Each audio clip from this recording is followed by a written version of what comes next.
Vamos a comenzar la lectura. ¿Quién comienza con la Torá? Bereshit 6:9, adelante. Hello, More. Procedo con la lectura, si me permite.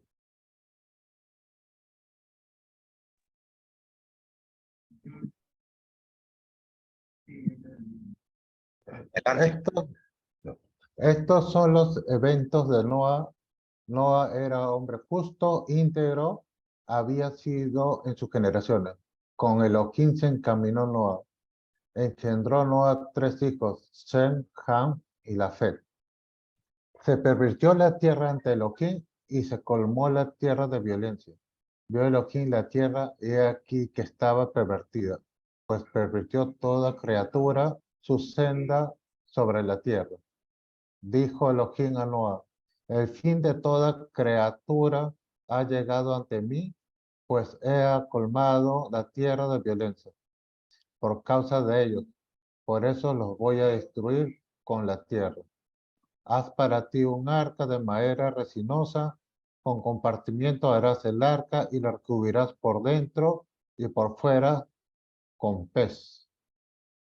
Y así las harás 300 codos la longitud del arca, 50 codos su anchura y 30 codos su altura. Una claraboya harás el arca y la terminarás arriba con la anchura de un codo. La entrada del arca colocarás en su costado con plantas inferior, intermedia y superior. La harás. En cuanto a mí, heme aquí que voy a traer el diluvio, agua sobre la tierra para destruir toda criatura que tiene hálito de vida debajo los cielos, todo lo que hay en la tierra perecerá. Pero yo cumpliré mi pacto contigo. Habrás de entrar al arca tú y tus hijos y tu esposa y las esposas de tus hijos contigo, de todo lo que vive, de toda carne, 2 de cada traerás al arca para hacer vivir contigo. Macho y hembra serán, de las aves según su especie, de los animales según su especie, y todo reptil de la tierra según su especie. 2 de cada habrán de venir a ti para hacer vivir. Y tú tomarás de toda comida que sea para comer y toda la confiarás para que sea para ti y para ellos para sustento. Hizo Noa conforme a todo lo que Elohim le había ordenado y así hizo. Dijo Adonai a Noa, entra tú y toda tu familia al arca, pues a ti te he visto justo ante mí en esta generación. De todo animal puro tomarás 7 parejas, macho y su hembra, de los animales que no son puros, 2 machos y su hembra. También de las aves de los cielos, 7 parejas, macho y su hembra, para hacer vivir simientes sobre la faz de la tierra, porque entre 7 días más yo haré llover sobre la tierra durante 40 días y 40 noches, y borraré toda la existencia que he creado sobre la faz de la tierra.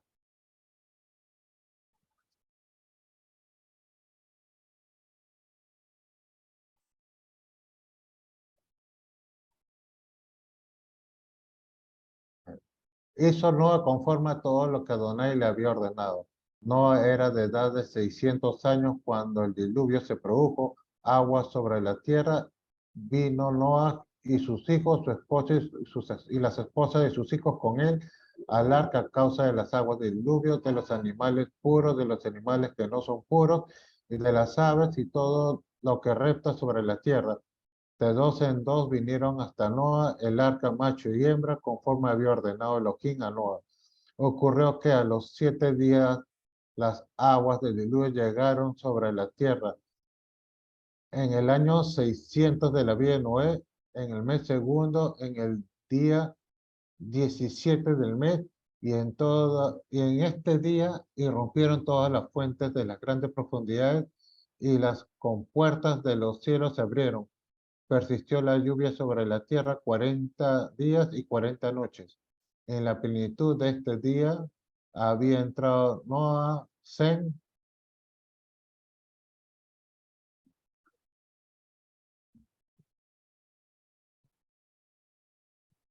Noa, Sem.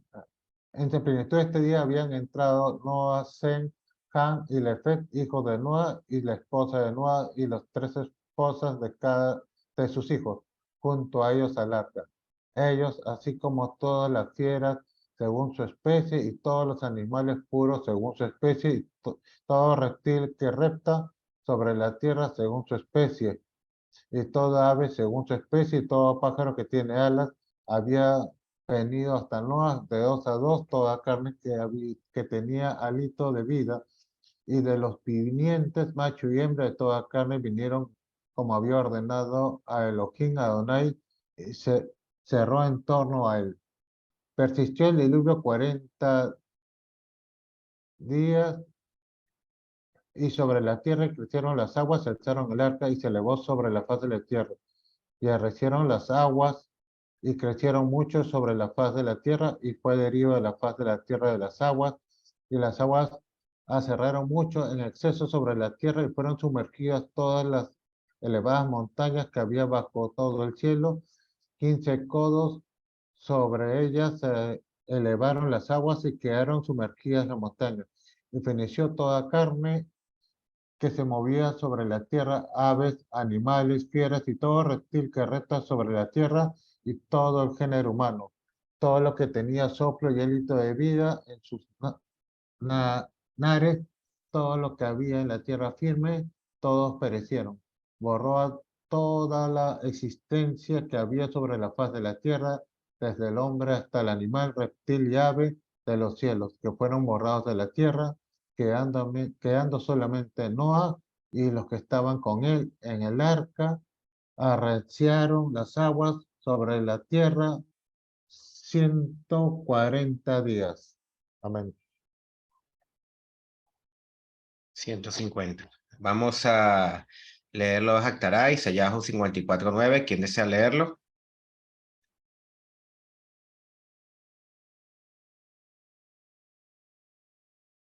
A ver, Shalom, Rabule. adelante. La estoy leyendo en la pantalla, la controla usted y More. Porque esto es para mí como en los días de Noé, cuando juré que las aguas de Noé nunca más inundarían la tierra. Así he jurado que no me enojaré contra ti, ni te reprenderé, porque los montes serán quitados y las colinas temblarán, pero mi misericordia no se apartará de ti, y el pacto de mi paz no será quebrantado, dice el Señor, que tiene compasión de ti. Oh afligida, azotada por la tempestad, sin consuelo, he aquí, yo asentaré tus piedras en antimonio y tus cimientos en zafiros. Haré tus almenas de rubíes, tus puertas de cristal, y todo tu muro de piedras preciosas. Todos tus hijos serán enseñados por el Señor, y grande será el bienestar de tus hijos. En justicia será establecida, estarás lejos de la opresión, pues no temerás, y del terror, pues no se acercará a ti.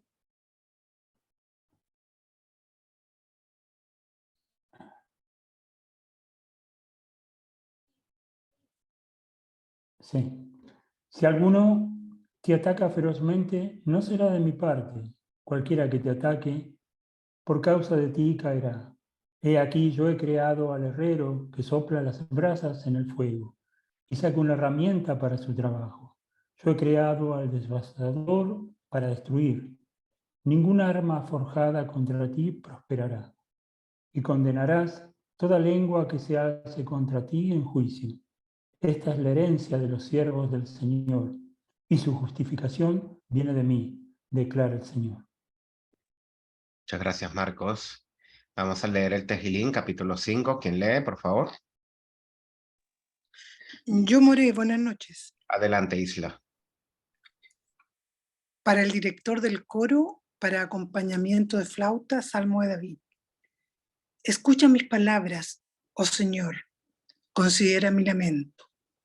Está atento a la voz de mi clamor, Rey mío y Dios mío, porque es a ti a quien oro. Oh Señor, de mañana oirás mi voz, de mañana presentaré mi oración a ti. y con ansias esperaré. Porque tú no eres un Dios que se complace en la maldad. El mal no mora contigo. Los que se ensalzan no están delante de tus ojos. Aborreces a todos los que hacen iniquidad. Destruyes a los que hablan falsedad. El Señor abomina al hombre sanguinario y engañador. Mas yo, por la abundancia de tu misericordia, entraré en tu casa. Me postraré en tu santo templo con reverencia. Señor, guíame en tu justicia por causa de mis enemigos. Allana delante de mí tu camino, porque no hay sinceridad en lo que dicen. Destrucción son sus entrañas.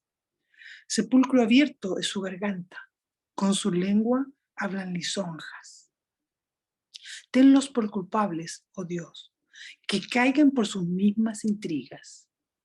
Échalos fuera por la multitud de sus transgresiones, porque se rebelan contra ti. Pero alégrense todos los que en ti se refugian, para siempre canten con júbilo, porque tú los proteges. Regocíjense en ti los que aman tu nombre, porque tú, oh Señor, bendices al justo, como con un escudo lo rodeas de tu favor. Bendito el Señor. Todas Baruch atah Adonai, Jamelamet, Torah, le amó Israel, amén. Bendito eres tú eterno, que enseña la Torah a tu pueblo Israel, amén. Vamos ahora con los comentarios. Tenemos algunos Haverín que desean comentar hoy. Compartirnos un comentario breve, concreto, sobre sus estudios. Vamos a darle la palabra primeramente a Argenis Arcila. Adelante, Argenis. Preséntate, ¿dónde eres? Háblanos un poquito de ti para que los talmidín sepan a quién están escuchando y adelante con tu comentario. Buenas noches, Morel. Buenas noches, Javerín. Shalom a todos. Mi nombre es Argenis Arcila, ya algunos me conocen. Soy de Venezuela y residenciado en el Perú. Y bueno, soy estudiante del movimiento Narratín. Y bueno, un breve comentario de la parashá, de lo que se leyó. Es que si vemos, siempre hemos escuchado que Noah fue visto de parte de Hashem como un hombre justo, un hombre recto, pero si vemos en el escrito de la Torá, vemos que para su generación, dice la Torá, hace acotación a eso. Vemos que delante de los ojos de Hashem fue justo, que anduvo recto. Entonces, él y su familia. Y por esa razón, Hashem le dice que haga el arca, que haga la barca. Algunos textos dicen barca, otro arca, donde pudieron refugiarse del diluvio, del castigo que venía para aquellas personas que, dice la Torá, vivieron con perversión y violencia. Vivieron bajo sus propios deseos. No vieron más allá de lo que era la creación en sí como tal, sino que vivieron bajo lo que deseaban ellos y no vieron lo que era los actos de altruismo. Si vemos bien que dentro de la Torá dice que Noah obedeció todo lo que dijo Hashem. No hubo de parte de él, vamos a verlo desde este punto de vista, que haya hecho, como voy a adelantarme un poco, como Abraham, que habló para que no recibiera castigo en Sodoma y Gomorra, sino que él obedeció y no hubo réplica alguna, sino que lo que dijo Hashem yo lo voy a hacer. Algunos comentaristas lo ven como que fue egoísmo de su parte por no querer abogar por otra criatura. Pero veamos bien el texto de la Torá, lo que dice, que para su generación era la limitante de esa generación que tenía, era el nivel de pensamiento y era lo que asumían para ese momento. Cada generación, estimado Javerín, tiene una revelación, cada generación, así como tuvo la revelación de Hashem, vemos la alegoría en Adán, también vemos en Noah y más adelante vamos viendo en Abraham, Isaac, Jacob y así sucesivamente. Y para nosotros es otro tipo de revelación más profunda, con mucho más compromiso. Entonces yo creo que en este texto de la Torá nos da mucho a entender cómo debemos actuar, cómo debemos ver e interpretar. De repente nosotros en los estudios vemos, sí, Noé fue egoísta, pero recordemos, cada generación tiene su revelación. Y recordemos que esa generación, dice la Torá, que fue una generación perversa, violenta, vivía bajo sus propios deseos.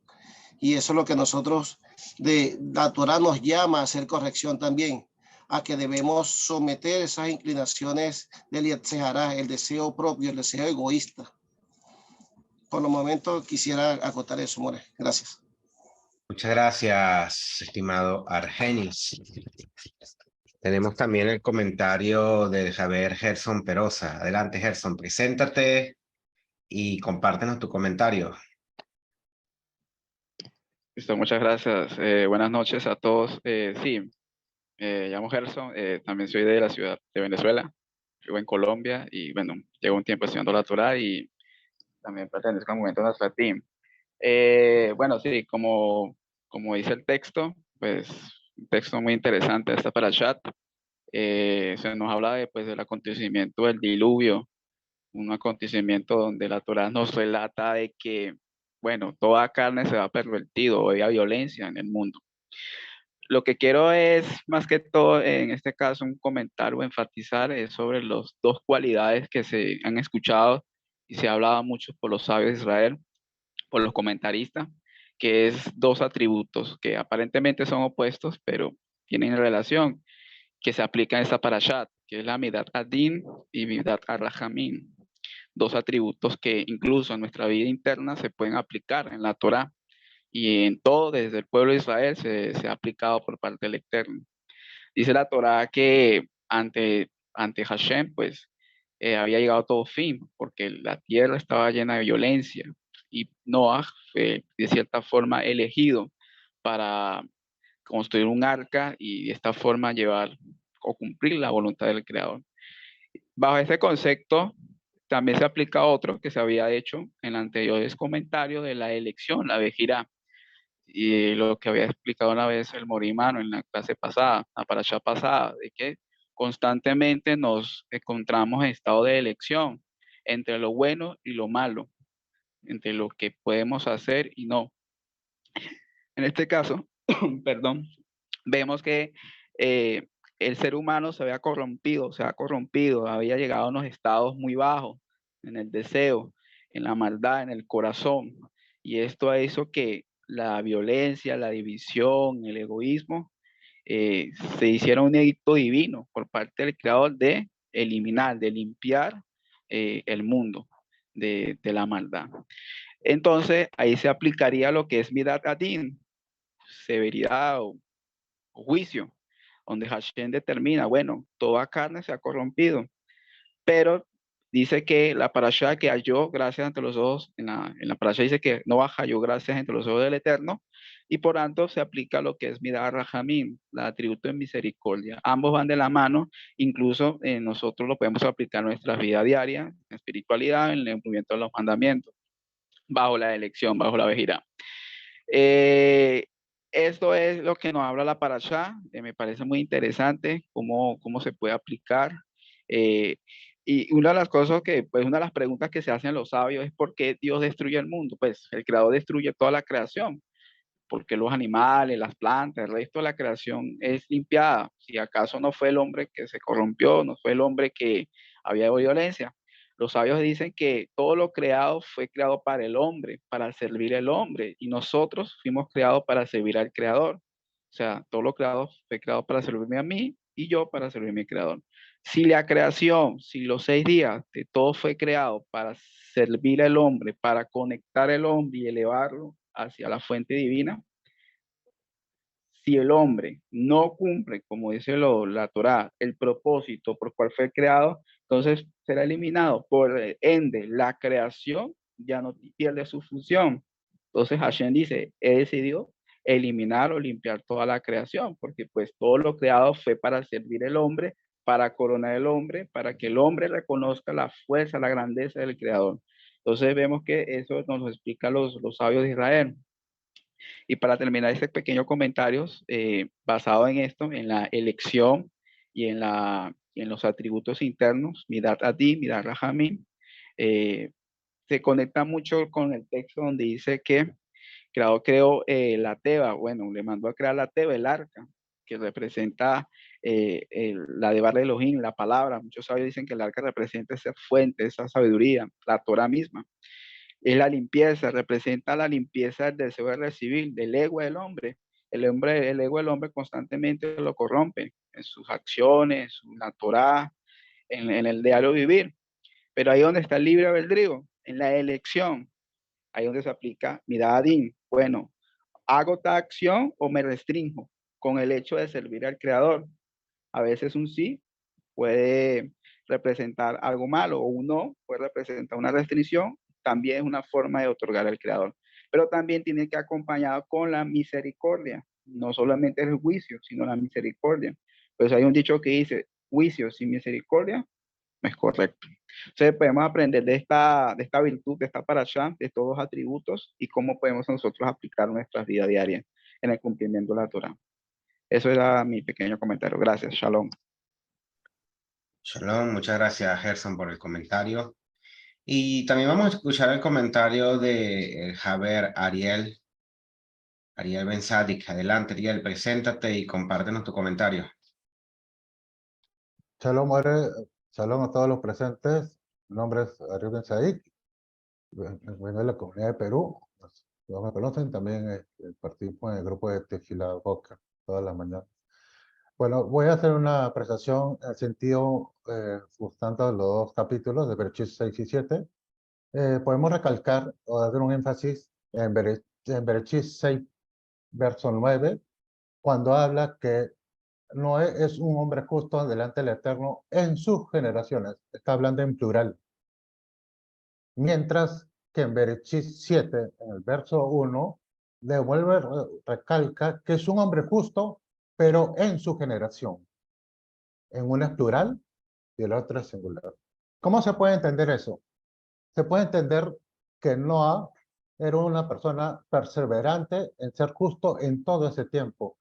Cuando recibe del Eterno lo que va a pasar, él no cae ni se deprime. Sigue constante en seguir el Eterno. Por eso dice que en Bereshit 6, verso 9 dice, y caminó con Elohim.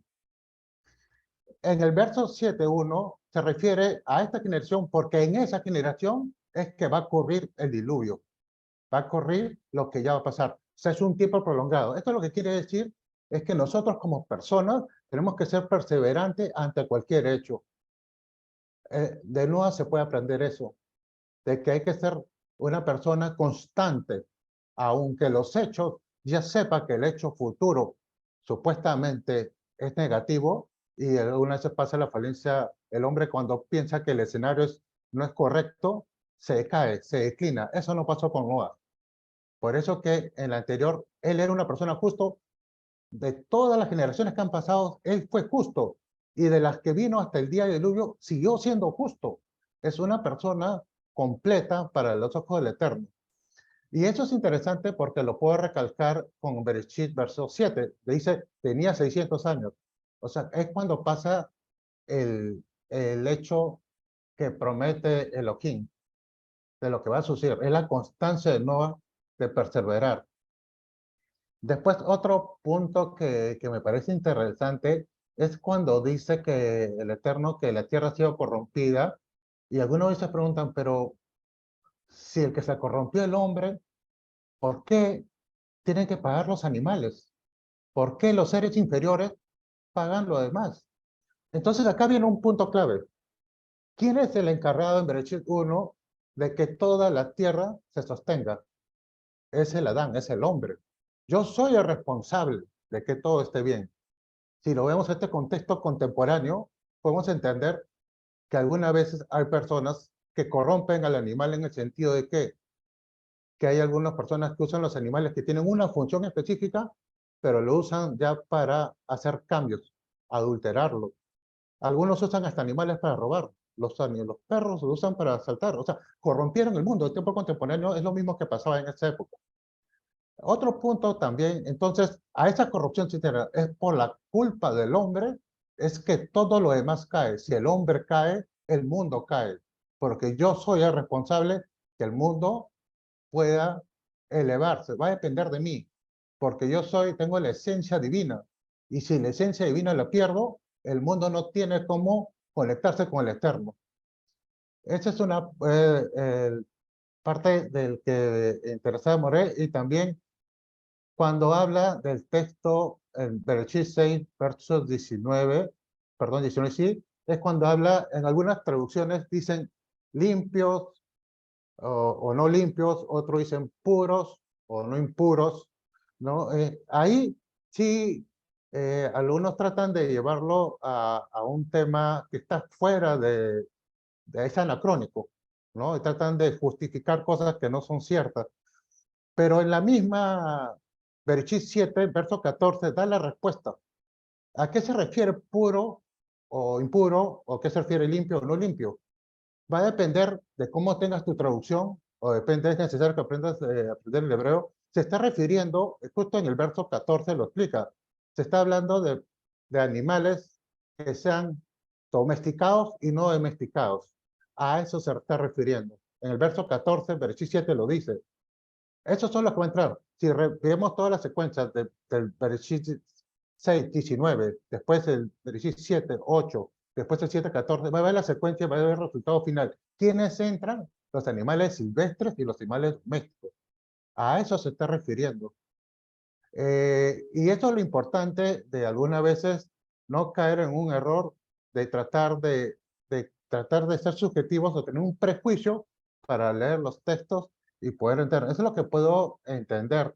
Y otro punto que me parece relevante es el arca. Yo lo entiendo como que es la cobertura que hay del Eterno. Me da la oportunidad a mí de poder entender que el Eterno es el Ser Supremo. Y tengo ese tiempo, que después va a pasar 40 días, 40 noches, que representa los 40 de la transformación. Tengo ese tiempo para yo meditar y transformar mi vida y regresar a la esencia divina.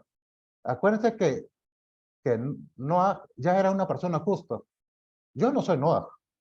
Yo trato de esforzarme, como todos en este mundo, y todavía estamos en diáspora, en tratar de hacer esa techubá.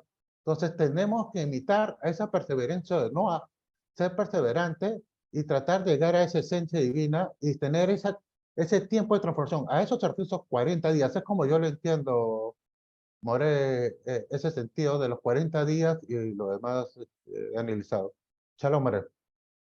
Shalom, muchas gracias a los tres Haverín por sus comentarios. Es importante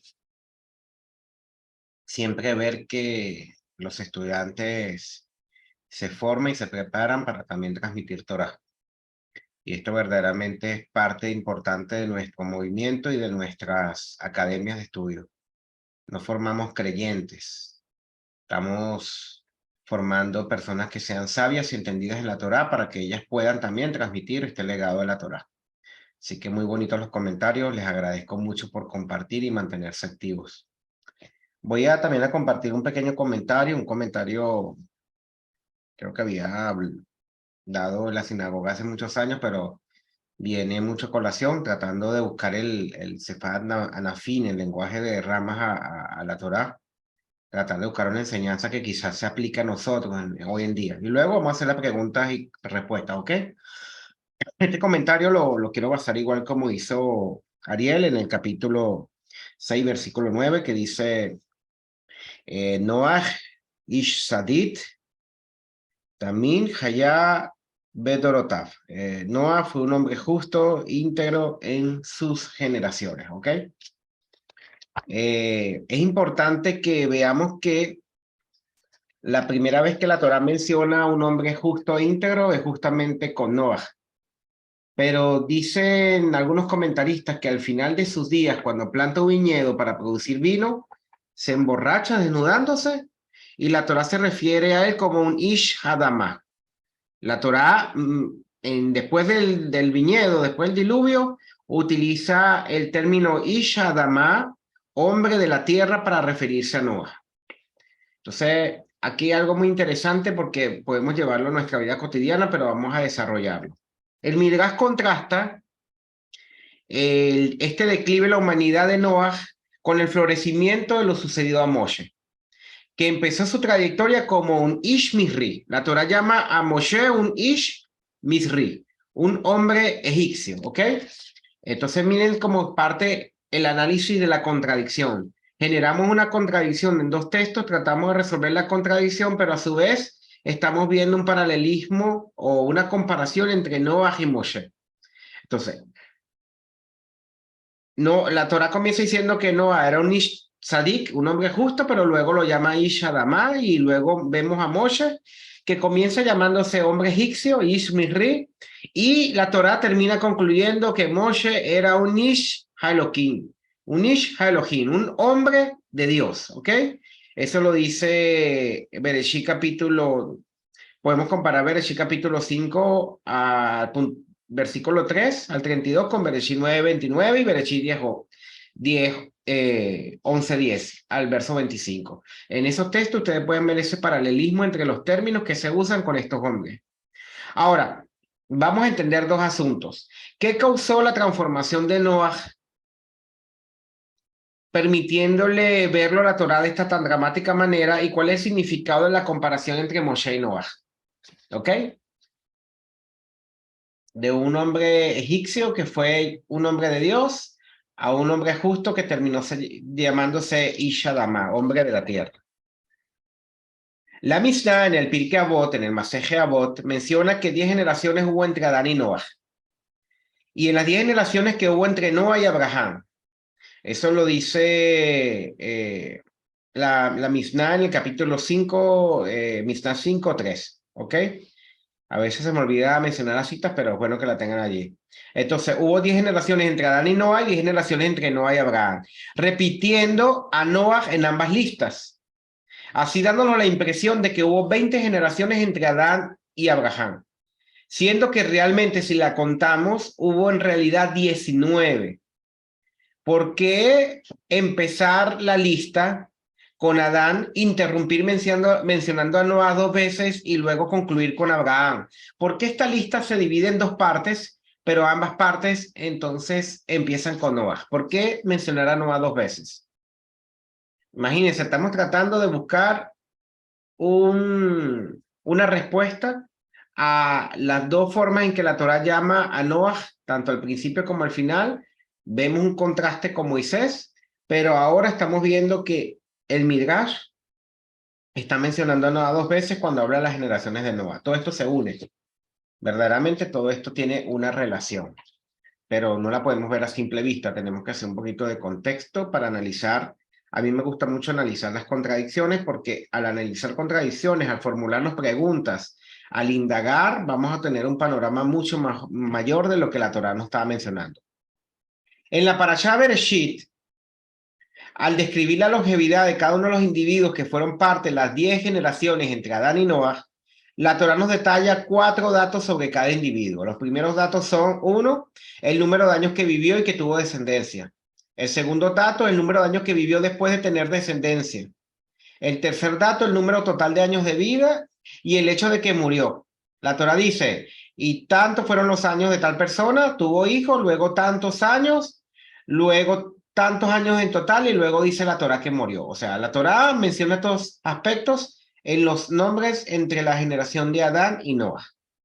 Sin embargo, en la Parashá Noah, detallamos que a los individuos que formaron parte de las 10 generaciones solamente nos da la Torá información sobre los 2 primeros datos, sobre el número de años que vivió hasta que tuvo descendencia y sobre los años que vivió después de tener descendencia, omitiendo el número de años totales vividos por cada uno y el hecho de que haya muerto. La Torá no lo menciona, lo podemos comparar en Bereshit 5:3-32 con Bereshit 9:29. Ahora bien, ¿qué motivo puede tener la Torá para cambiar el formato que ya había dado, si en realidad estamos en el mismo verso, perdón, en el mismo capítulo, en el mismo libro, y no hay de repente alguna referencia para cambiar este formato? En este detalle también podemos encontrar muchas respuestas interesantes. Entonces, cuando estudiamos la Torá, más allá de la literalidad, estos detalles tienen que ser respondidos, y por eso encontramos aspectos interesantes para poder desarrollar temas mayores, ¿ok? También tenemos que explicar que Adán fue creado como un ente primordialmente espiritual, cuyo ropaje físico, como vimos en comentarios anteriores, su cuerpo era un reflejo de su nivel espiritual. Eso lo podemos ver en Bereshit 1.27 y Bereshit 3.21.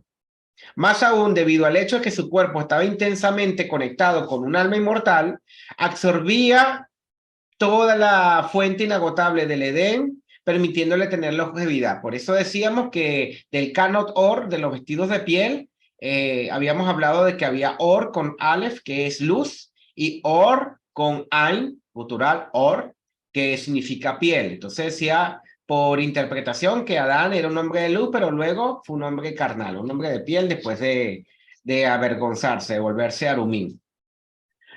Una vez que Adán comió del Exadat, del árbol del conocimiento del bien y del mal, su exaltación espiritual se deterioró.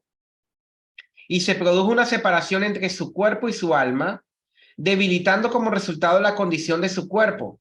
Sin embargo, a pesar de este grave declive, el hombre aún poseía Demut Elohim, semejanza divina. Estaba impresa en su naturaleza, o sea que tenía la capacidad de conectar ocasionalmente su cuerpo con su alma y de seguir reflejando de alguna manera los atributos de su creador. Por lo tanto, teóricamente, aún tenía la raza humana la capacidad de vivir, ser longeva.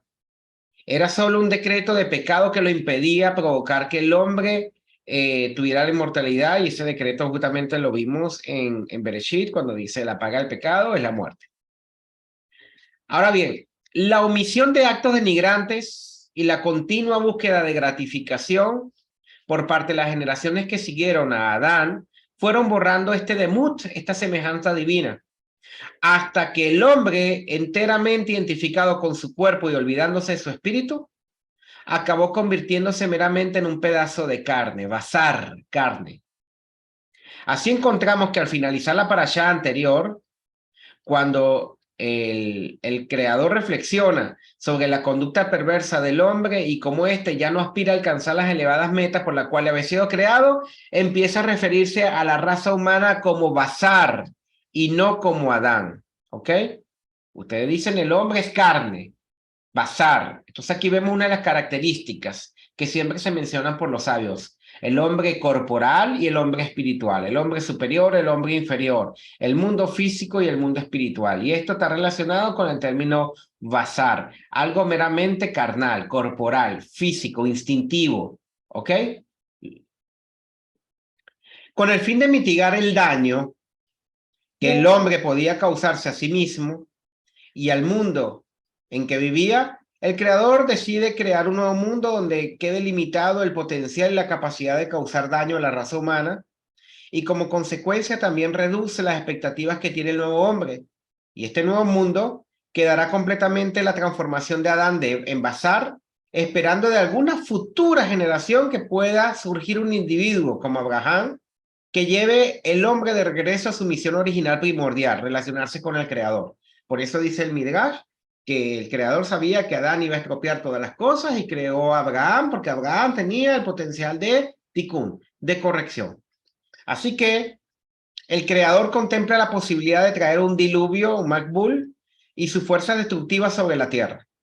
De manera que al final de esta catástrofe, después de haber borrado todo lo existente, se pueda construir con base a lo mejor que quedaba de la raza humana en el momento, o sea, Noah, un mundo nuevo y mejorado, un mundo mejor.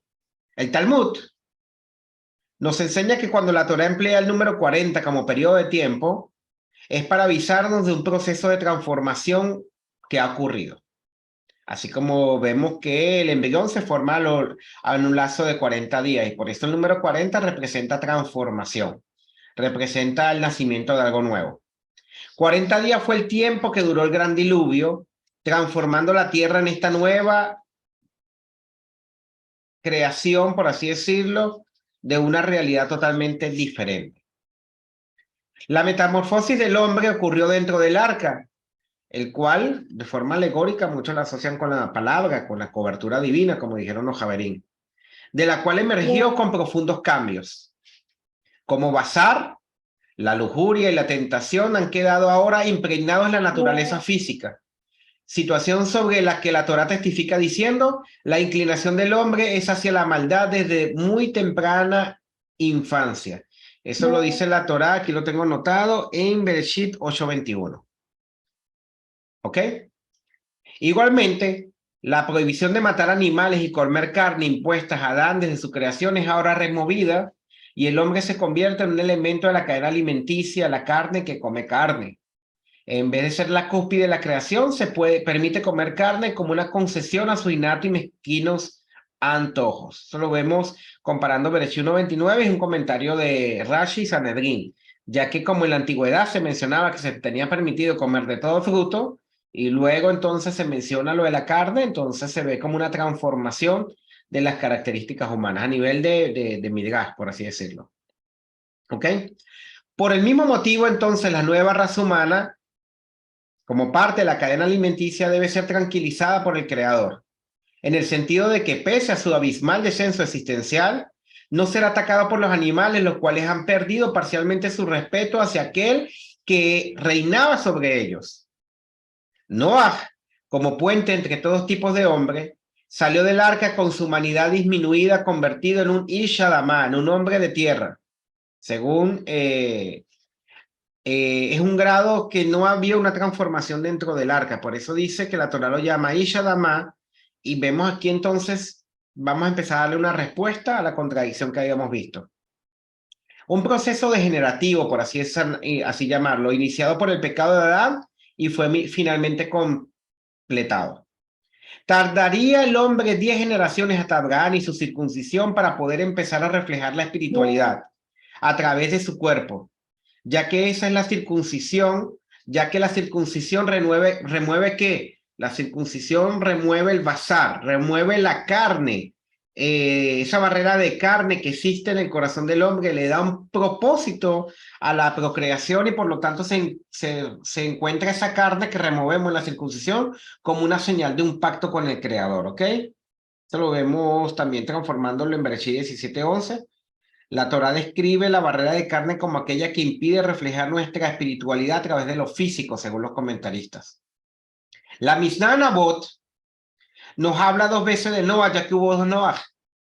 Ahora fíjense, viendo esta metamorfosis de Noah, de Ish Sadik a Adamá, ahora entendemos por qué la Mishnah menciona 2 Noah, algo que aparentemente no lo podíamos haber entendido. Un Noah antediluviano y uno postdiluviano. Antes del diluvio, después del diluvio. Así trazando para nosotros procesos de cambio que había en la raza humana, hasta llegar a Abraham, que brinda al hombre la posibilidad de recuperar nuevamente su estado espiritual. La discrepancia que encontramos en la Torá cuando describe la longevidad de las generaciones se debe a esta grave pero necesaria transformación de la raza humana. En las primeras 10 generaciones los individuos tienen la importancia como individuos, porque la Torá describe la vida de cada uno de ellos en su totalidad. Hay remembranza en su vida. Hay 4 aspectos importantes porque la Torá entonces los menciona y lo detalla. ¿Por qué? Porque había demut Elohim, había semejanza divina. Cuando nos dice que murieron, nos sugiere que tenían el potencial para vivir más, pero fueron liquidados como resultado del mismo error que acompañó a Adán. En cambio, el único significado de las segundas 10 generaciones es su papel de progenitores de la siguiente generación. 2 vectores que nos llevan a un punto en el futuro, y no como individuos con trascendencia individual alguna, sino verdaderamente están cumpliendo su propósito de que pudiese manifestarse Abraham Avinu.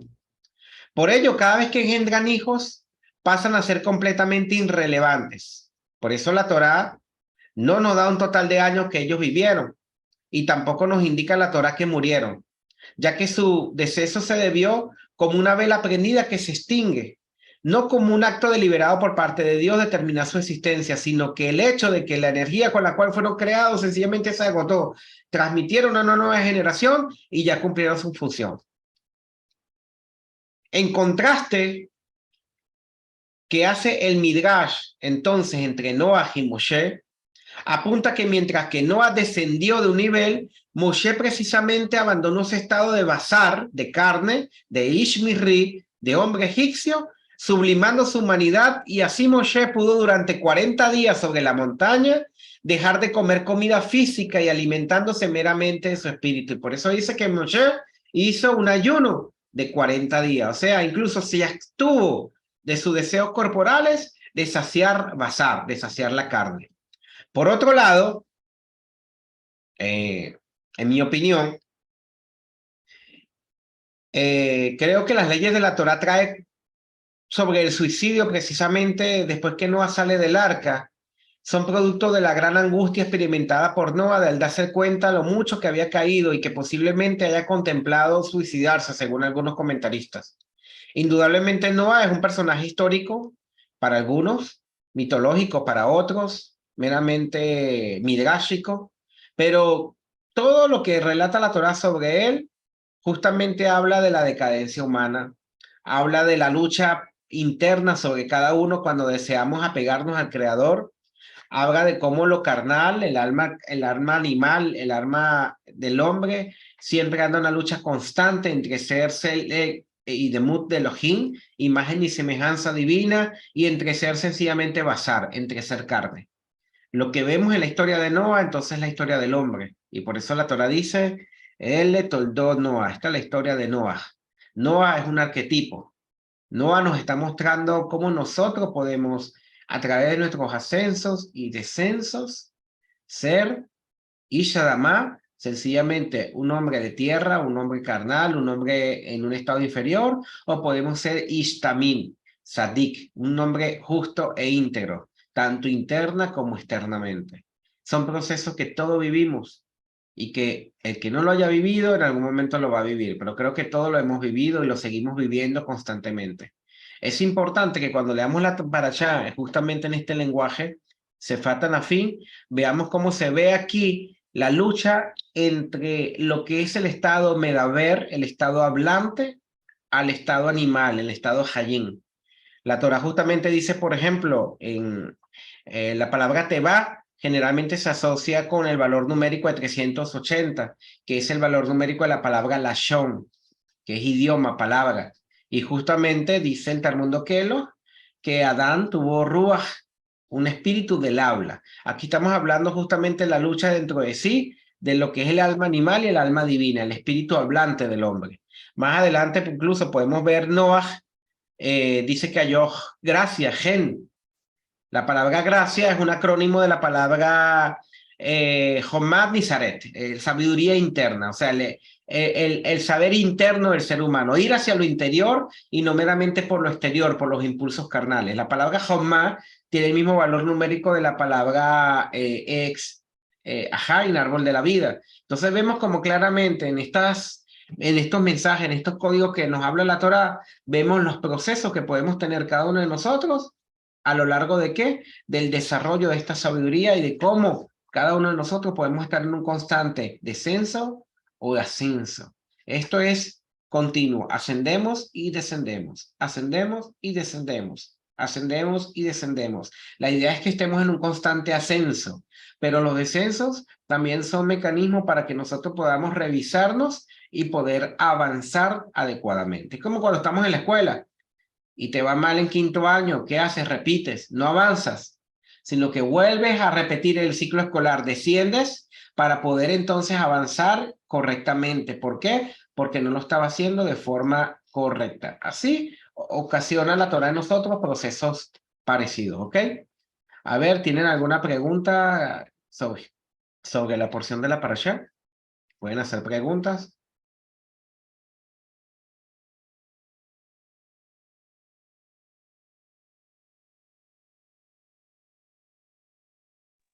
More, no sé si me estoy adelantando, pero esto vendría siendo parecido a la escalera de Jacob.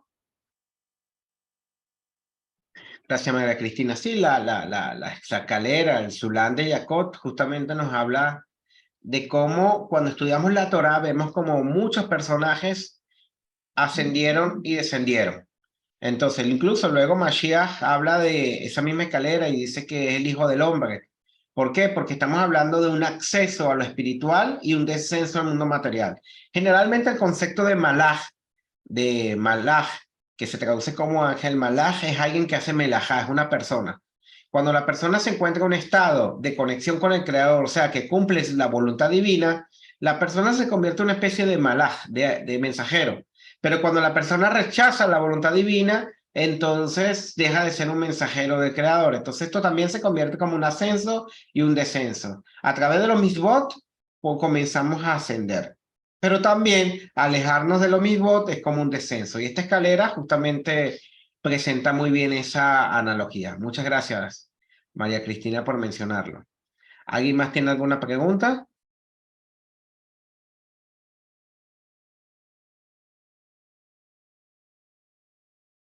¿No hay preguntas hoy? Ok. John Jairo, adelante.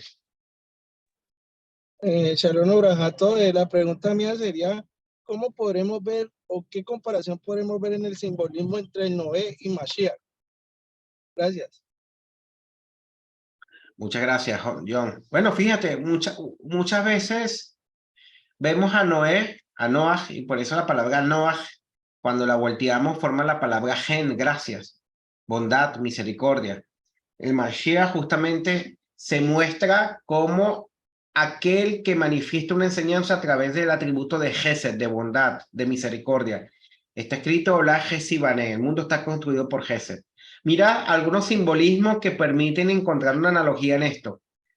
En el diluvio de Noah, el Makbul duró 40 días. Y la palabra 40, como decíamos, según el Talmud, representa purificación, representa transformación. Moshe se escribe con men, que vale 40, y Moshe ayunó 40 días. El Mashiach, la palabra Mashiach también se escribe con la letra men, que es 40. Y el Mashiach justamente después de la Tevilá va y se retira por 40 días en el desierto. Entonces vemos que hay personajes que están pasando por procesos parecidos porque están cumpliendo con un rol que se inició desde Adán hasta Noah. Por eso se dice que la venida del Mashiach será como en los Imei Noah, en los días de Noé, solamente que uno fue con agua, purificación, y el otro será con fuego. Fuego representa la transformación. Y por eso la analogía entre estos elementos, entre agua, representa la Torá, porque la Torá nos limpia. El agua sirve para purificar, para limpiar. Pero la Ruach HaKodesh representa la purificación, por eso se relaciona con el fuego, porque el fuego permite transformar los elementos de un estado a otro. Así como cuando le inyectamos fuego al agua, el agua se eleva, el agua se evapora y por lo tanto representa algo que se limpió y algo que se elevó. Entonces, esta analogía entre Mashiach y Noah es muy evidente, solamente que tenemos que ver quizás los códigos de la Torah para asociarlos un poco más. Pero entonces estamos viendo claramente que la venida del Mashiach es parecida a los días de Noah. Simplemente que no estamos hablando literalmente de una inundación de agua, pero estamos hablando en un derramamiento de la Ruach HaKodesh, que es el propósito de la Torah.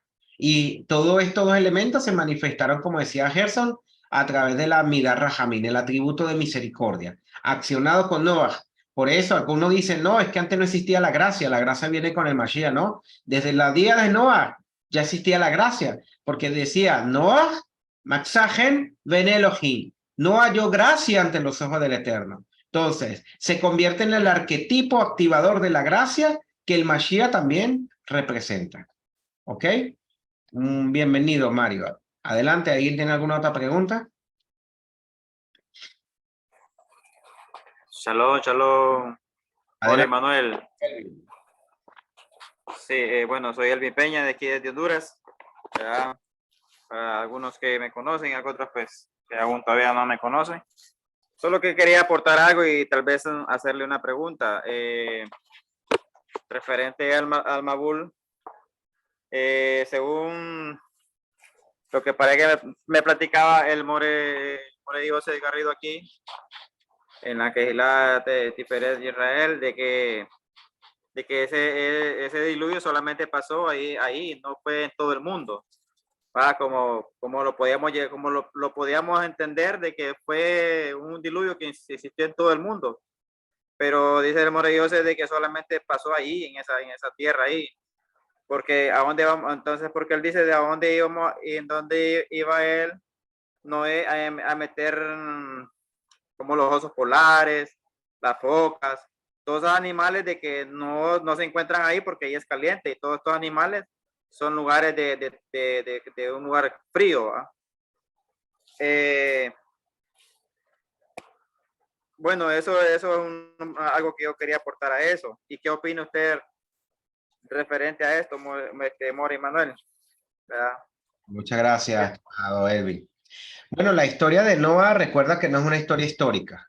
Aquí tenemos que ver el elemento mito. ¿Qué es el mito? Te voy a dar la definición de mito de Internet. Mito es historia fabulosa de tradición oral que explica por medio de la narración las acciones de seres que encarnan de forma simbólica fuerzas de la naturaleza, aspectos de la condición humana. Se aplica generalmente a la que narra acciones de dioses, héroes de la antigüedad. Hay otro concepto de mito que dice historia imaginaria que altera las verdaderas cualidades de una persona, una cosa, y le da más valor de la que tienen en realidad. ¿Ok? El primer punto es el que se relaciona con la historia de Noah, porque no es una historia histórica, no es histórico un relato histórico. No hay evidencia de que sea un relato histórico. Ahora bien, podemos darle dos interpretaciones. Podemos darle una interpretación literal, si se la queremos dar. Ok, verdaderamente ocurrió un diluvio en la tierra más o menos en esa región geográfica. Diferentes culturas han hablado de que hubo diluvios y lo han registrado de diferentes formas.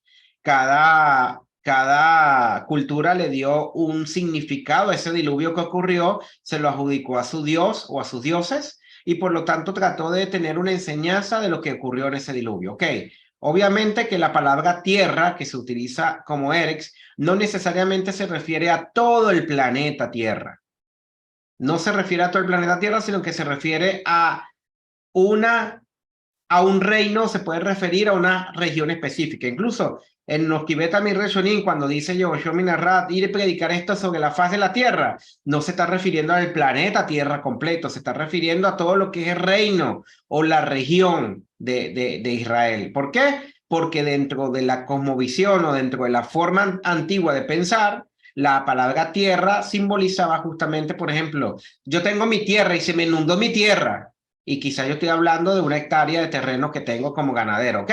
Entonces no necesariamente, si lo tomamos literal como algo histórico que verdaderamente ocurrió, obviamente no está hablando de todo el planeta Tierra. Pero mi postura no es tomarlo literal como algo histórico, mi postura es tomarlo como algo mito, y académicamente se ha manejado dentro del nivel de mito, y así los grandes eruditos israelíes también lo hacen, de las universidades hebreas que analizan los textos, y dentro del mito, o sea, que es una forma, el mito era la forma en que los antiguos decían verdades. Quizás sí ocurrió un diluvio, pero esta es la paráfrasis de los hebreos sobre ese diluvio. ¿Qué enseñanza nos da este diluvio y qué podemos aprender de él? Eso es lo que estamos haciendo hoy aquí, ¿ok? Entonces, puedes tomarlo de las dos maneras, pero siempre es claro saber que no fue todo el planeta. La palabra que se usa como tierra, en la Torá, en la Tanaj y en algunos textos posteriores, no significa todo el planeta. Y que incluso ellos no tenían una concepción de planeta Tierra como nosotros, como tierra esférica, como hoy en día se existe y se ha verificado y se constata de que la Tierra es esférica. En la antigüedad para ellos era un domo, una cúpula, y por lo tanto, si tú piensas que se inundó, imagínense, mi ciudad se inunda y sube el agua a 5 metros, yo estoy pensando que todo el mundo ocurrió lo mismo, ¿entienden? Porque no había una visión de amplitud de todo lo que era el planeta Tierra. Hasta el año 1400, perdón, todavía se estaban descubriendo nuevas tierras. Y ahí donde salió Colón de España a buscar el nuevo continente, que no conocían.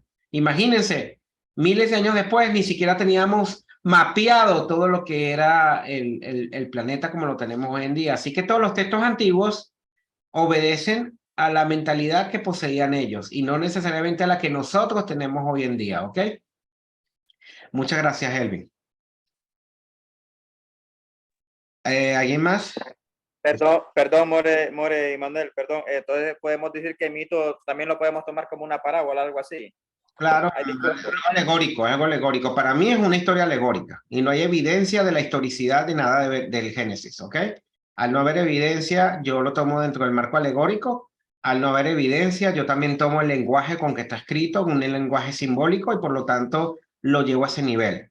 Y por lo tanto, al no darle un carácter histórico, puedo incluso evitar problemas a la hora de ver errores sobre lugares y eventos que ocurren que quizás históricamente no se pueden comprobar que ocurrieron. Pero como la Torá no es algo literal, ni la Torá pretende ser un libro de historia, no hay ningún problema de verlo así. El problema está para algunos que creen que todo lo que está en la Torá verdaderamente ocurrió, y pensar esto de que quizá el relato de Noa no ocurrió les afecta su fe. A mí no me la afecta. A mí verdaderamente no me la afecta, más bien me la revive, me la amplía, porque entonces las aparentes contradicciones que pueden llegar a ocurrir sobre los eventos que verdaderamente ocurrieron en la humanidad y lo que relata la Torá no van a chocar, porque yo estoy viendo la Torá como eso, como un libro de revelación y de explicación de lo que es la historia del hombre según su visión y qué enseñanza nos puede dar a nosotros para nuestra elevación espiritual, ¿ok?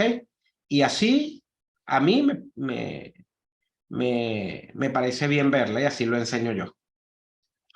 ¿Alguien más desea agregar algo o alguna pregunta o culminamos? Perdón, More Manuel. O sea que podemos decir de que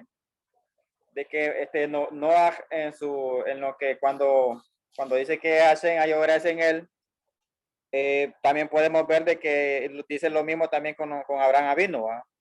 Que también él encontró gracia también a Abraham Avinu cuando él iba a destruir también a Chonrón y a Morra, ¿va? Pero podemos ver de que hay dos personalidades diferentes. Noah, pues Hashem por medio de los Malach le dijo que iba a destruir estas donde él vivía,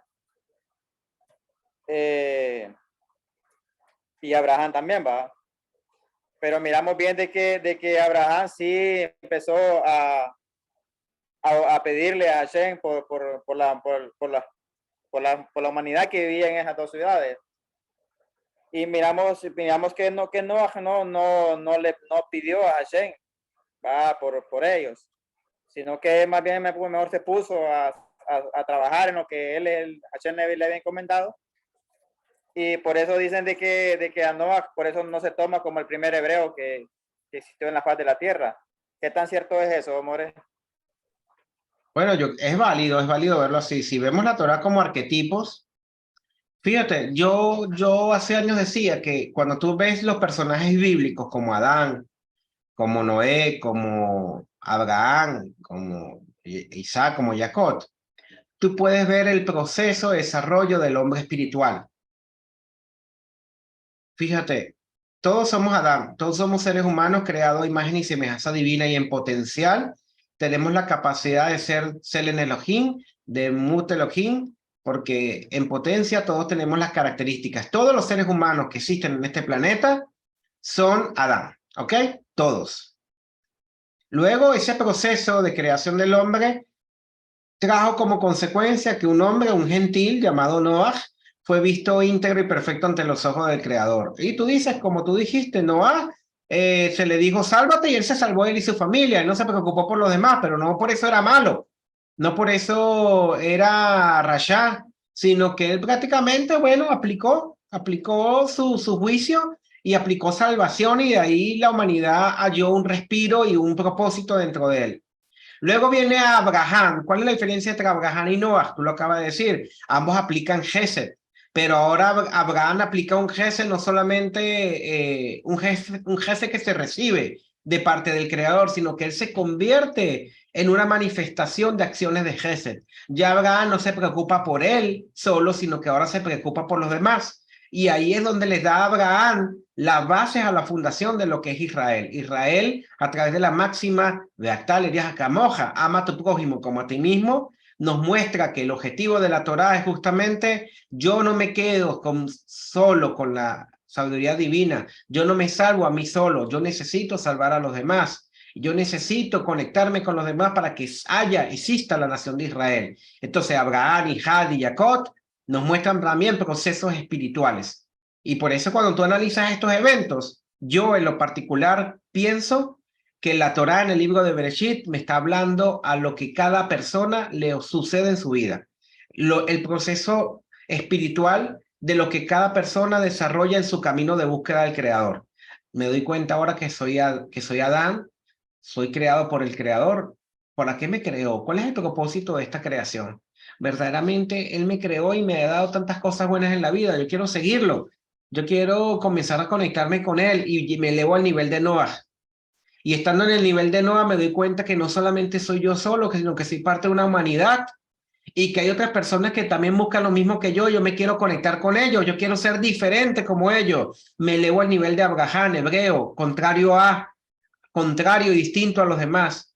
Y una vez que estoy en ese nivel me doy cuenta de que hay una sabiduría que fue dada para darme una identidad diferente a la que yo poseo, la que nací o la que se me impuso. Y ese hebreo se puede volver un Bene Israel. O sea, de que sus deseos se conecten hacia ese creador. Entonces, lo que es Adán, Noah, Abraham e Israel, yo lo veo así y los invito a que lo vean. Son estadios de procesos espirituales de cada persona en su búsqueda y en su conexión con el Creador. Así estoy convencido yo y así lo veo y así lo he vivido. Los invito a ustedes que lo vean y traten de compararlo con lo que han vivido a ver si lo pueden ver también. ¿Ok? ¿Alguien más desea agregar Toda Rabá, More, mano, toda Rabá. tu orden, Elvin? ¿Alguien más tiene alguna pregunta? Sí, More, una consulta. En el verso 11 donde dice, la tierra se corrompió delante de Elohim y la tierra estaba llena de injusticia. Quiere decir, o podría entenderse que con Noé no pudo cumplir la expectativa que tenía el Eterno y que entonces dentro de su plan, de su proyecto divino, el hombre con su libre albedrío que lo usa sin responsabilidad, cambia todo ese plan, todo ese proyecto, y entonces el Eterno tiene que, entre comillas, como que acomodarse y ir cambiando el plan porque el hombre es el que no se ajusta, porque como él ya lo sabe todo, y no puede ir en contra de esa libertad que él mismo le dio, se produce esta corrupción y todo este problema que lleva a tomar esta decisión de que ya, se acaba todo esto, pero a mí me llama la atención los hijos que él tuvo, con esos hijos tampoco él pudo continuar, salvo uno que sí pudo continuar la misión que es establecer el servicio para influir en las naciones, porque como bien decía usted recién, ya después con Abraham sí se cumple ese propósito, esa misión. Vale, te entiendo. Sí, justamente en la parasha pasada es donde se habla de la corrupción. Dice, Vayar Adonai ki rabá ra'at. Y vio Elohim que era grande, mucha la maldad del hombre en la tierra. Bejol Yexer, porque deseó en su corazón, el deseo de su corazón era Mehashevot Liborak, Ra. Era hacer el mal constantemente, ¿ok? Entonces, Vainajen Adonai, y se seccionó el Eterno de haber creado el hombre en la tierra y lo lamentó. Entonces dijo, Injet et Hadán, borraré al ser humano. Y tanto al Adán, al Behema, Remex, animales, reptiles, Beaof, a las aves del cielos, y Kinishmatiki Axitim, porque me he seccionado a ver los hechos. O sea, yo veo en este relato alegórico, lo veo yo, el proceso de la humanidad que siempre está la oportunidad para la Teshuvah, para el Tikkun. ¿Ok? Yo de verdad entraría en una contradicción muy grande de ver a un Dios que se contradice o que el plan no le salió bien y tuvo que reformular todo, porque entonces sería un Dios muy humano. Pero recuerden que este libro está escrito en el lenguaje de ramas para que el ser humano lo entienda, para que nosotros al leer esto podamos conectarnos de que en realidad hay un propósito y cuando el hombre no se conecta con ese propósito viene la muerte, viene la destrucción, viene el caos, viene tohu bohu, viene todo desordenado y vacío. Entonces, añadiendo a lo que tú dijiste, justamente aquí vemos algo que yo siempre quiero recalcar. El libro de Bereshit nos está enseñando a ti, a mí y a los Bene Israel de hace siglos cuando lean la Torá, nos está enseñando la condición humana. La condición humana. O sea, cómo funcionamos nosotros. Y verdaderamente, así como dije que hay arquetipos y Abraham, Isaac, Jacob, Israel, nos hablan de los procesos espirituales que nosotros tenemos, también nos están hablando de la condición humana. Tú puedes ver maravillas, milagros y todo, y puedes haber sido salvado de un diluvio, pero siempre la condición humana se va a manifestar, porque no es un estado donde tú hoy estás bien y te vas a quedar bien, donde tú hoy guardas Torah y vas a guardar Torah el resto de tu vida, sino que siempre vamos a estar en descensos y ascensos. Siempre vamos a estar en estados donde la Yetzer Hará nos puede dominar. Los Kibet Talmidei Rishonim aprendieron con Mashiach, siguieron al Mashiach, vieron los milagros y vieron salvaciones, y luego en la venta de una casa llegó alguien y no quiso dar las cuentas claras como eran, y mira, vino la Yetzer Hará y se manifestó.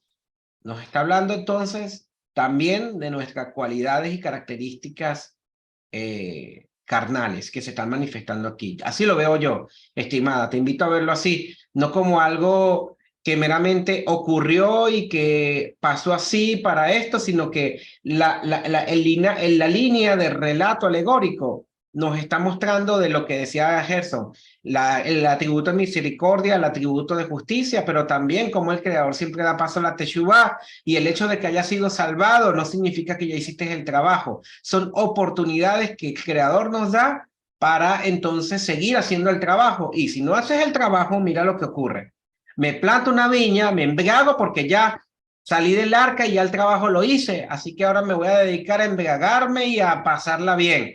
No, cada día de vida es una oportunidad para seguir trabajando, y por eso la palabra vida en hebreo se dice en plural, Jaín, vidas, porque cada día es una oportunidad para trabajar, para hacerlo bien. Pregunto, hoy guardé Torah, hice sedaká y me porté bien. Mañana me olvido de todo y me dedico a embriagarme y a llenarme de placeres porque ya hoy lo hice, ¿no? Ya mañana es otra vida.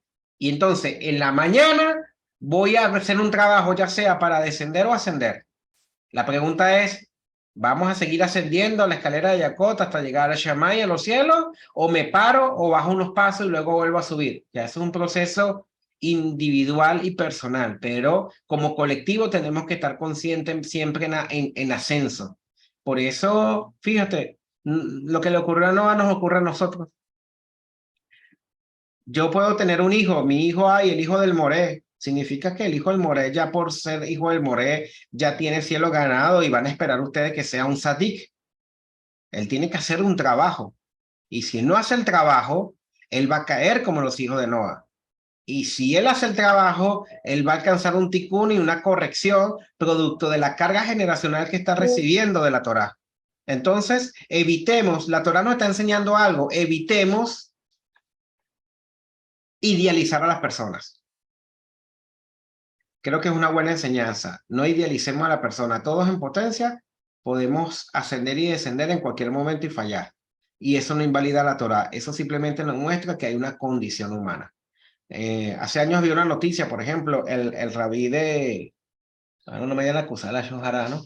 El rabí de los Breslo, Arush, tenía un rabino, y el rabino parece que estaba siendo investigado por la policía de Israel en delitos. Y Arush, el rabino este muy famoso que ha escrito muchos libros, El Pórtico de la Fe, el Jardín de la Fe y muchos jardines, inmediatamente dijo, esto es un ataque del enemigo del Estado laico de Israel contra el Sadik, contra el gran santo, mi rabino, y por lo tanto esto significa que el Mashiach viene pronto. Y él mandó a todos sus discípulos a defender al rabino. ¿Sabes qué, Isla? Lamentable, ¿no? La policía de Israel tenía un testigo y tenía grabaciones donde incluso ese rabino estaba instigando para matar a la persona que estaba hablando contra él, y se declaró culpable y está preso. ¿Y qué pasó con Sharon Arush y sus discípulos? Callados.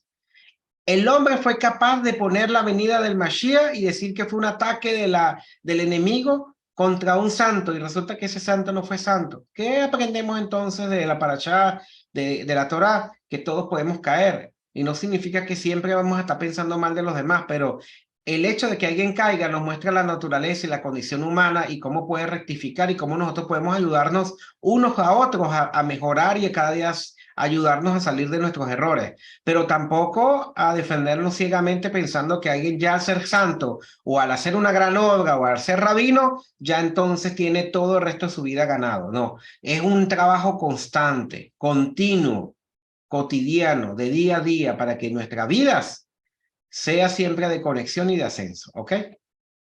A ver, John Jairo, adelante. Buenas noches, instructor. Muchas gracias, instructor. Era para hacer una pregunta, ya que uno está aquí en Cali, Colombia, y pues es limitado el aprendizaje que uno no tiene una conexión con personas aquí presencial. Pero resulta que aquí en Cali hay una línea de pensamiento mesiánica que enseña a través de la enseñanza de Noah que el arca de Yehoshua ¿es una enseñanza correcta o no es una enseñanza correcta? Esa es como mi duda, porque pues eso es lo que uno ha escuchado y ha percibido pues en una línea de pensamiento de aquí en Cali, que es MS Shalom Colombia, que está en Palmira, y esta línea de pensamiento, ¿no? Como tal. Entonces quería saber si eso era correcto o no es correcto. Bueno, yo considero que algunas líneas mesiánicas que creen en Yehoshua, y algunos incluso creen que Yehoshua es Dios, es Hashem, que es un Hilul, que es una blasfemia, que es Abodazara, que incluso es idolatría, tratan de darle tanta énfasis a la imagen de Yehoshua que en textos de la Torá donde no tiene nada que ver con Yehoshua lo creen que está allí. Por ejemplo, Moshe va a cruzar el mar y dice, mire la salvación. Más salvación en hebreo, Yeshua, mira, él está diciendo, miren a Yeshua, porque Yeshua estaba parado al otro lado del Yan Suf esperando a los hijos de Israel. O sea, ese tipo de cosas lo que busca es tratar de darle una relevancia y una deidad a la imagen de Yeshua que verdaderamente no está. Bereshit bara Elohim et Aleph Tav, Yehoshua es la Aleph la Tav. Por lo tanto, en el Bereshit lo que está diciendo que Yeshua fue el que creó el mundo. Ese tipo de interpretaciones suenan románticas, suenan bonitas, pero no son bíblicas.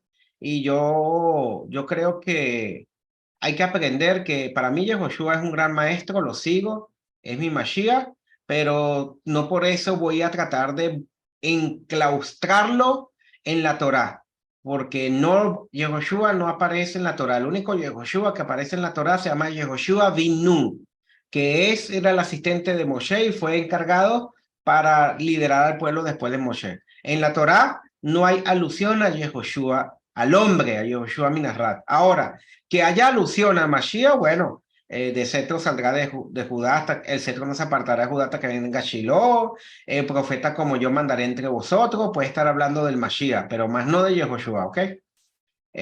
No estoy de acuerdo con ese tipo de visiones, pero tienen subjetivo. Yo por eso le digo que entiendo por qué lo dicen. Ellos lo dicen porque ellos quieren darle mayor relevancia a Yehoshua y lamentablemente la mayoría de esas líneas mesiánicas coinciden en que Yehoshua es Adonai mismo y eso es idolatría, eso es Abodazara, eso es Hilul, eso es blasfemia y no hay que repetirlo, ¿ok? Y lo dice un seguidor de Yehoshua Minarrat. Así que no es que viene de una interpretación de un anti-Yehoshua, no. Viene de alguien que trata de promover y seguir sus enseñanzas. Adelante, Gabriel Barbero. Shalom, shalom a todos. Una pregunta. Estamos de acuerdo que en el arca solo subió Noé y su familia, ¿no? Inmediata, digamos. Y yo tengo una duda porque en Números 13:33 dice, vimos los gigantes, Nefilim, ¿no? Los hijos de Anak, que eran los de los gigantes. Para nosotros, por comparación, lucíamos como langostas y lucíamos así para ellos también. Y supuestamente Anak o los Anakim eran descendientes de los Nefilim. Entonces, ¿cómo sería eso posible si toda carne fue destruida, excepto por Noé y su familia? Muy buena pregunta.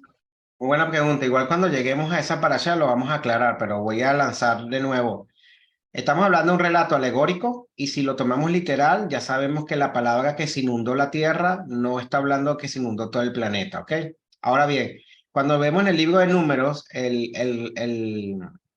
relato, incluso los Meraglim, el mismo libro dice que ese relato fue un testimonio falso.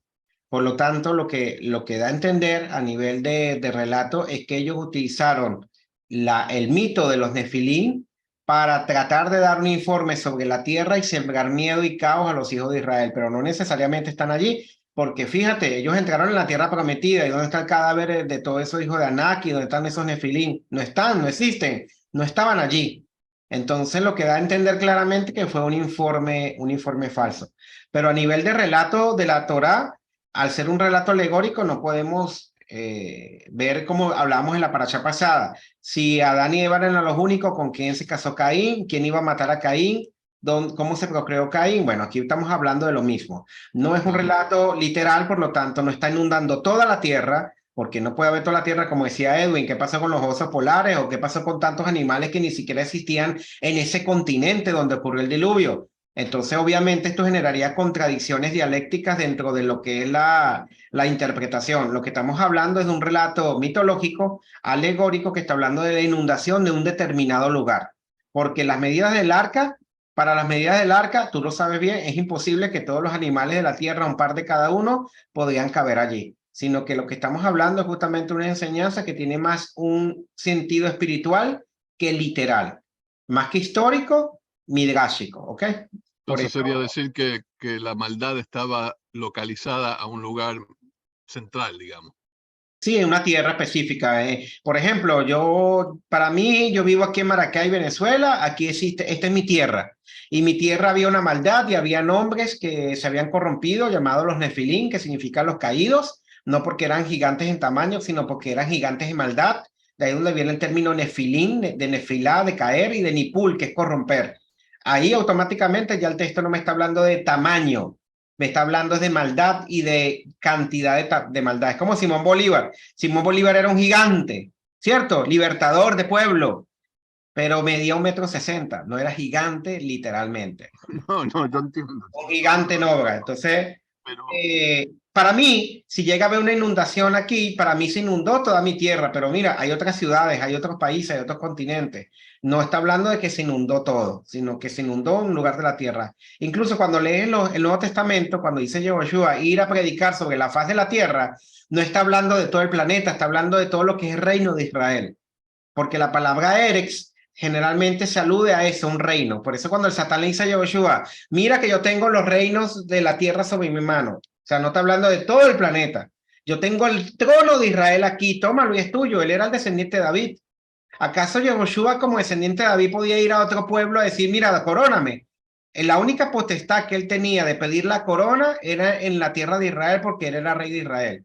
Ese era el reino de la tierra que tenía el Satán en su mano. Entonces la palabra tierra puede ser entendida de esa manera, no como un lugar general, sino como algo específico. Lodabar. Adelante, Jai.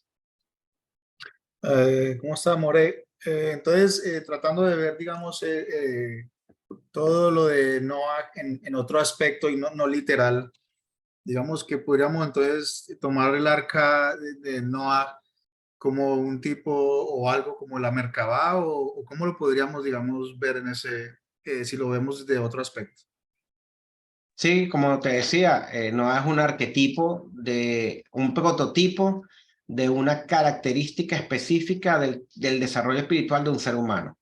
Todos los humanos en potencia somos eso, humanos, y todos gentiles o judíos en potencia pueden ser justos y piadosos. O sea, Noah engloba el atributo de misericordia del Creador hacia todos. Por eso Noah Maxagen, el nombre de Noah se voltea y forma la palabra gracia. Así como el atributo de Moshe, que es Hanab, humildad, se voltea y forma la palabra Abón, iniquidad. O sea, el atributo de humildad contrarresta la iniquidad. Entonces, fíjense, la palabra Noah justamente tiene el mismo, es el acróstico de, como decía, Jomán y Seret, sabiduría interna, pero también tiene la misma gematría de la palabra Misraín, que son limitaciones. Noah nos ayuda a salir de nuestras limitaciones y poder hacer un paso hacia la conexión espiritual, pero no es el paso final, es parte de un proceso. Por eso, a Noah velo eso como un arquetipo. Te voy a dar una definición de arquetipo. Arquetipo es un patrón ejemplar de la cual se derivan otros objetos, ideas o conceptos. Entonces, cualquier idea o concepto en la Torá o en tu vida personal, tú puedes relacionarlo con Noah, puedes relacionarlo con Abraham, con Ijat, con Yehoshua, con Mashiach. ¿Por qué? Porque ellos son procesos espirituales. La Cábala enseña que todas las palabras, nombres y lugares que se mencionan en la Torá en realidad está hablando de procesos espirituales. Imagínate lo interesante de esto. Sión, Jerusalén, en realidad ya no lo ves como parte de una tierra, sino que lo estás viendo como algo que está ocurriendo en ti. Noah, Abraham, Isaac y Jacob es como algo que está ocurriendo en ti. Y esto verdaderamente le da mucha relevancia espiritual a la Torá. Por eso dice Shaul, Torá Ruhaní, la Torá es espiritual. ¿Por qué? Porque debe ser vista de esta manera para que ella genere en ti un impacto y un crecimiento que te lleve a los mundos superiores, a los Shammai, a la infinitud. Así que como dices tú, sí, Noah, lo vemos así, como un proceso espiritual, como una entidad espiritual que nos habla de ese punto de partida en nuestra escalera de Jacob. Empiezas tocando el piso, eres Adán, piso. Imagínate una escalera sobre el piso. ¿Qué toca primero el piso? Adán. Primer paso, Noah, Sadik Tamín. Siguiente paso, Abraham. Siguiente paso, Ijat. Siguiente paso, Jacob. Último paso, Israel. Y de ahí en adelante, crecimiento espiritual por medio de los 613 mis votos. Entonces, More, entonces podríamos, digamos, ver el arca, por lo que tú me acabas de explicar. Pues vemos el arca que Noah la formó, la creó. Podríamos ver el arca como un tipo de carroza en la cual pues podemos tener el beneficio del cielo. Correcto, es que incluso la palabra teba, arca, como decíamos, tiene un valor numérico que se relaciona se relaciona con palabra. El arca es como la palabra que nos protege y nos ayuda a no caer en el estado de muerte, ¿ok? El arca es ese estado, por eso tú usabas la analogía del Masé Merkabah, es ese estado que verdaderamente nos lleva a un nivel que, por medio de la palabra, por medio de la voluntad divina, para que nosotros podamos conectarnos con él. Y por lo tanto, se manifiestan en el arca los diferentes estados de la naturaleza, desde el estado jaí, animal, hasta el estado del hombre. Por eso dicen Bereshit, el hombre fue creado al sexto día y se le dijo dominar y señorear sobre las criaturas. Las criaturas se habían corrompido y aquí Noah está haciendo un tikkun, una corrección sobre ese estado animal. Y por lo tanto, el arca se vuelve un pequeño Edén para que Noah y su familia y los animales que estaban allí puedan gozar de esa protección divina. Hay un comentario sobre eso en la página Ben Israel, en la sección de blog de la Parashá El Toldo Noah, que es esta sección que estamos leyendo, donde se explica muy bien. Fíjate, te voy a leer un pequeño comentario.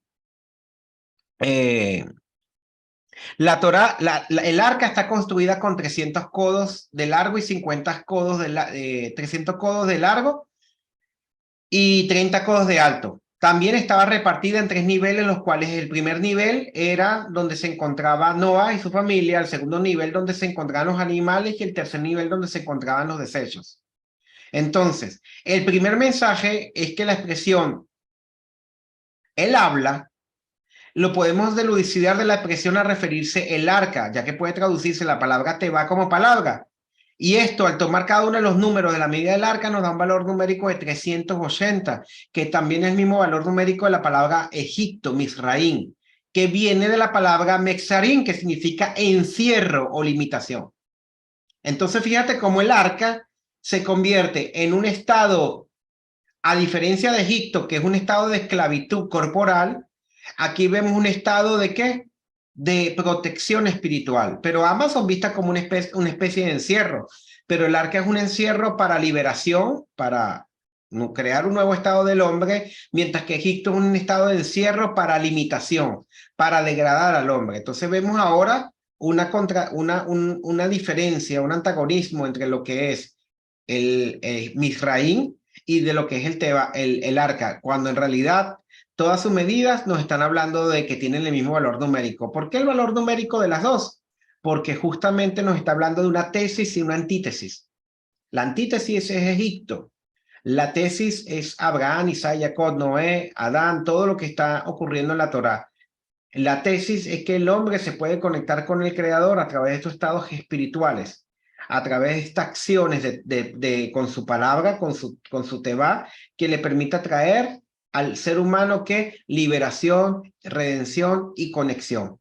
En Egipto es totalmente lo contrario, es idolatría, es materialismo, es esclavitud. Entonces, a nivel alegórico, como dices tú, sí lo podemos ver así. Coincido contigo y la idea es esa. Llevarlo a ese nivel donde el arca manifiesta justamente una especie de cobertura. Mira, el arca dice que se creará con cofer, que le colocarás blea. Cofer significa cobertura. ¿Y qué es lo que viene después de Joshua a traer? Capará, abonot, que viene la palabra cofer, cobertura o expiación por nuestras iniquidades. O sea que hasta el mismo arca se manifiesta el concepto de capará, de expiación por los pecados del ser humano. Pero no lo vemos así, sino lo vemos en los códigos que da el texto hebreo, donde hasta estos elementos nos están hablando de las características de esta teba. Aquí tenía un comentario muy interesante, pero te invito a entrar a benirrael.com, que ahí en años anteriores hemos tocado ese tema. Así que sigue así, muy bien. Muchísimas gracias, amor. ¿Alguien más?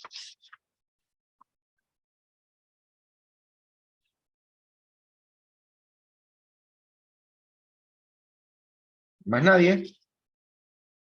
Entonces nos retiramos. Ok, nos retiramos. Muchas gracias a Berín por sus comentarios, por sus preguntas. Sigan estudiando y la próxima semana nos encontramos en el CEDER número 6. Muchas gracias a todos los que entraron, a Argenis, Ariel, Gerson por sus comentarios. Gracias, Gabriel, Silvina, Vanessa. Aquí tenemos comentarios, está Dori Hadassah, bienvenida Dori. Guianela dice, una gran sabiduría estas conclusiones nos ayudan a abrir los ojos y cambiar ciertos pensamientos, conceptos. Mirar la paracha de esta manera nos ayuda muchísimo a creer espiritualmente y en la vida cotidiana. Muy bonito. Silvina, muchas gracias a ti. Hola, bienvenido maestro Walter allá de New Jersey. Nos vemos la próxima semana. Shalom a todos.